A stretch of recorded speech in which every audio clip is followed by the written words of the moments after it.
안녕하세요. 책 데이트 시간입니다. 이번에 소개해 드릴 책은 의욕이 바닥을 칠 때 읽는 책이라는 책입니다.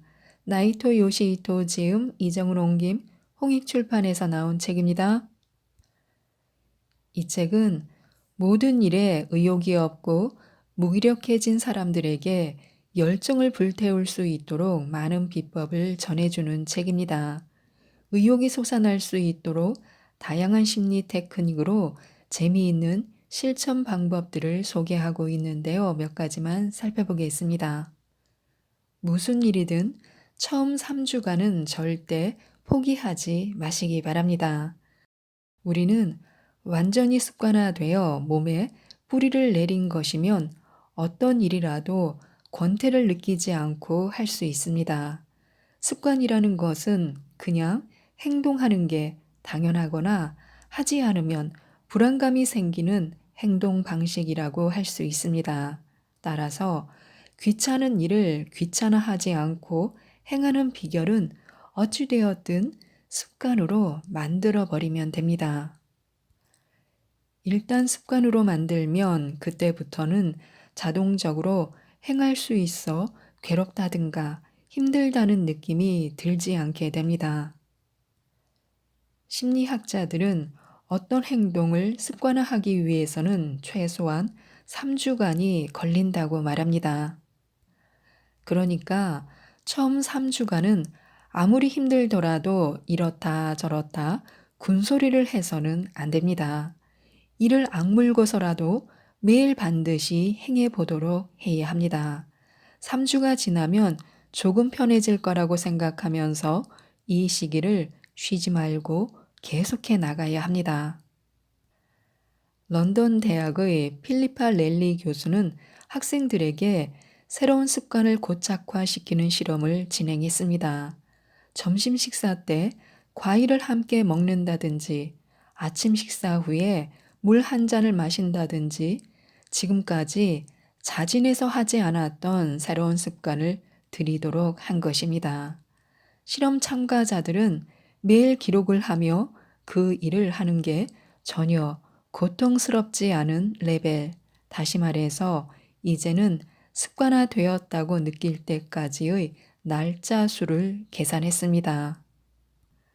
그 결과 저마다 편차가 조금은 있지만 대개 18일부터 94일까지 걸려서 습관화가 되어갔음을 알 수 있었습니다. 즉, 빠른 사람은 약 3주가 걸리고 조금 늦은 사람은 3개월 정도가 걸린다는 의미입니다. 다만 여기서 중요한 것이 있습니다. 습관을 형성하는 기간에는 쉬지 않고 행위를 반복해야 한다는 점입니다. 어느 정도 되었다고 중간에 멈추면 습관의 숙성 기간이 더 오래 걸립니다. 습관이 고착화되는데 200일이나 300일이 걸린다면 너무 지겨워서 아예 손을 들어버리는 사람도 있을지 모릅니다. 그렇더라도 어쨌든 처음 3주간은 어떻게든 참아내어 빨리 습관화로 접어드는 것이 포인트입니다. 무엇을 배우거나 습관을 바꾸더라도 일단 3주는 해보고 나서 적응 여부를 말해야지 그저 일주일 정도 해보고서 두 손을 든다면 그런 사람은 영원히 나쁜 습관에 얽매여 살아갈 것입니다. 무슨 일이든 3주는 반드시 행해야 한다는 사실을 꼭 기억하시기 바랍니다. 그리고 일이 끝난 뒤에는 반드시 보상을 해야 합니다. 인간은 의외로 단순한 측면이 있어서 아무리 힘든 일을 하더라도 끝난 다음에 보상이 기다리고 있다는 생각을 하면 그리 큰 고통을 느끼지 않습니다. 보상의 단맛이 고통의 쓴맛을 이기기 때문입니다. 공부를 특별히 재미있어 하는 사람은 많지 않겠지만 그럼에도 공부를 지속하려는 사람은 어떤 형태로든 보상이 뒤따른다는 기대감이 있기 때문입니다. 보상이 하나도 없는데 흐트러짐 없이 앉아서 집중력을 발휘하려면 무척 힘든 일입니다. 의욕을 상승시키려면 자신에게 그럴듯한 보상을 하는 것이 중요합니다. 이 프로젝트를 잘 끝내면 갖고 싶었던 것을 사야지. 오늘 안으로 서류 작성을 다 마치면 근사한 저녁 식사를 나한테 대접해야지 하면서 이런 식으로 자기와의 약속을 하는 것입니다. 그런데 보상은 어디까지나 일을 마친 후에 해야 합니다. 일도 하기 전에 미리 보상을 해주면 중도 포기가 빨라질 가능성이 높기 때문입니다. 푹 쉬었던 일요일 다음 날에는 왠지 일할 의욕이 나지 않는다고 말하는 사람들이 많습니다. 바로 월요병입니다. 하지만 월요병이라는 증상이 모든 직장인들에게 반드시 있는 것은 아닙니다. 그냥 월요병인가 싶은 마음만 있을 뿐입니다. 심리학적인 눈으로 보자면 월요병은 단순히 자기 암시일 뿐입니다. 스스로 걸린 것 같다고 믿기 때문에 그런 증상이 일어나는 것뿐이지 월요병 따위는 없다고 생각하면 절대 일어나지 않습니다. 영국 리즈 대학 심리학 연구팀은 월요병이 확실히 존재한다고 믿는 사람일수록 월요일에 기분이 우울해진다는 사실을 밝혀냈습니다. 월요병? 나는 그런 거 잘 모르겠는데? 이렇게 말하는 사람은 월요병은커녕 더 활기찬 월요일을 맞았던 것입니다. 하지만 아무리 말을 해도 월요일만 되면 몸이 처지고 일할 맛이 나지 않는다고 투덜대는 사람들이 많습니다. 그 이유는 간단합니다. 일요일에 너무 놀아버렸기 때문입니다. 일요일에 마음 놓고 완전히 놀아버렸기 때문에 인체 리듬을 원상태로 돌리기가 어려운 것입니다. 따라서 월요병에 발목이 잡히지 않기 위해서는 일요일에 너무 푹 쉬지 않는 게 중요합니다. 될 수 있으면 1시간이라도 좋으니 가볍게 업무 관련 도서를 읽는다든지 자료를 훑어본다든지 아니면 느긋하게 산책이라도 하는 게 좋습니다. 또한 의욕 없는 얼굴은 절대 금지입니다. 사람의 감정은 자기가 짓고 있는 표정에 영향을 받습니다.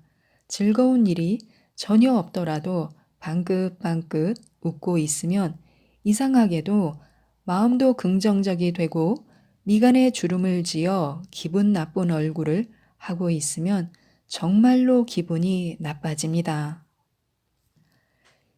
이것을 페이셜 피드백 효과라고 합니다. 사람의 뇌는 그가 하고 있는 표정으로부터 피드백을 받아서 지금 웃는 얼굴이니까 즐거운 모양이군 하고 착각을 하면서 도파민 같은 쾌락을 조절하는 신경 전달 물질을 분비하기 시작합니다. 반면에 힘들거나 의욕이 없어서 잔뜩 찌푸린 얼굴을 하고 있으면 뇌는 의욕 상실을 부채질하는 유산과 같은 물질을 분비하기 시작합니다.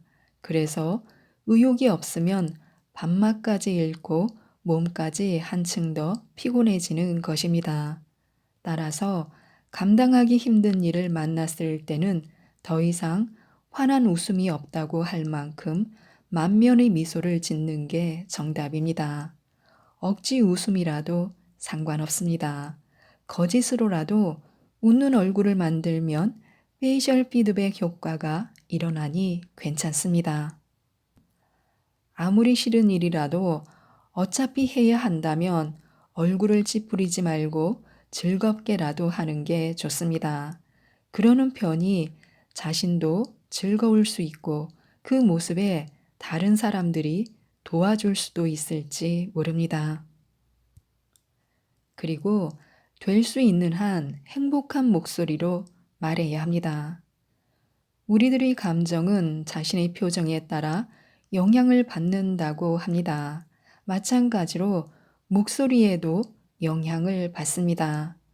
화가 난 듯한 목소리를 내면 역시 마음도 점점 짜증이 나기 때문에 가급적이면 밝고 부드러운 목소리를 내려고 노력할 필요가 있습니다.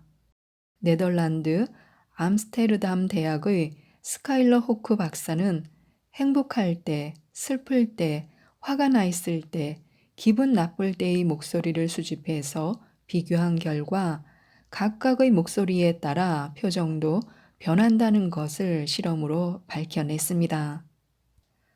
환한 목소리를 내면 자연스럽게 표정도 험악해지고 행복한 목소리를 내면 부드러운 표정이 되는 경우가 많았던 것입니다.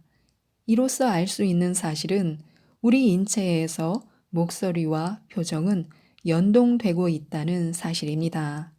그렇다는 것은 부드러운 목소리나 밝고 쾌활한 목소리를 내려고 마음먹으면 그에 따라 행복한 표정이 되고 그런 표정이 되면 페이셜 피드백 효과에 따라 행복한 기분이 될 수가 있는 것입니다. 따라서 하기 싫은 일이나 감당하기 어려운 일을 하게 되었을 때는 아, 나는 왜 이리 행복하지? 나는 할 일이 있고 돈까지 받으니 행복하다라며 일부러 소리내어 말해야 합니다. 거짓이라도 상관없고 과장이라도 괜찮습니다. 그런 말들을 입 밖으로 계속 꺼내면 정말로 행복한 기분이 생기기 때문입니다. 몇 마디 말로 의욕을 되살릴 수 있고 돈도 들어가는 일이 아니니 꼭 실행하시기 바랍니다. 의욕을 갉아먹는 성가신 일은 일상에서 넘쳐납니다. 사람을 만나는 게 귀찮다. 출근하는 것도 귀찮다. 이를 닦는 것도 귀찮다. 목욕도 귀찮다 등 의욕 상실의 여파로 인한 부작용은 지천으로 널려 있습니다. 바로 이럴 때 즐겁다, 즐겁다를 입 밖으로 자꾸 꺼내면 정말로 즐거워지게 됩니다. 이것은 싫다거나 귀찮다라고 불평불만을 터뜨리면 정말로 그런 기분이 되는 것과 맥락을 같이 합니다. 일단 시작해야 합니다. 좀처럼 의욕을 끌어올리기 힘들 때는 무엇이라도 좋으니 어쨌든 행동을 취해 보시기 바랍니다. 뭔가를 하고 있으면 어찌되었든 그 사이에 의욕이 생겨납니다. 의욕이 생기지 않는 것은 아무것도 하고 있지 않기 때문으로 몸을 움직여 일하는 사이에 자기도 모르게 의욕이 올라오는 것입니다. 아주 작은 움직임이라도 상관없습니다. 어쨌든 뭔가 행동을 취하면 그 사이에 의욕이 솟아납니다. 사람들은 대부분 의욕이 없을 때는 아무것도 하지 않는 편인데 그건 대단히 잘못된 것입니다. 아무것도 하고 있지 않으면 시간이 아무리 지나도 의욕이 부활하지 않습니다. 그러니 아무래도 의욕이 나지 않을 때는 간단히 할 수 있는 일이라도 무엇이든 시작해 보시기 바랍니다. 아주 간단한 일, 말하자면 지금까지 받은 명함들을 폴더에 다시 꽂아 본다든지 집안 청소를 시작해 본다든지 하는 건 말입니다. 잠시 동안이라도 그런 일을 하고 있다 보면 잠자던 의욕이 깨어나서 정말로 해야 할 일들을 활기차게 처리할 수 있을 것입니다. 지금까지 이 책에 대해서 말씀드렸는데요. 의욕을 상실해버린 탓에 살맛까지 잃어버렸다면 이 책, 의욕이 바닥을 칠 때 읽는 책을 꼭 한번 읽어보시고 삶에 적용하여 권태로움에서 탈출하시기 바랍니다. 이상 책데이트였습니다. 감사합니다.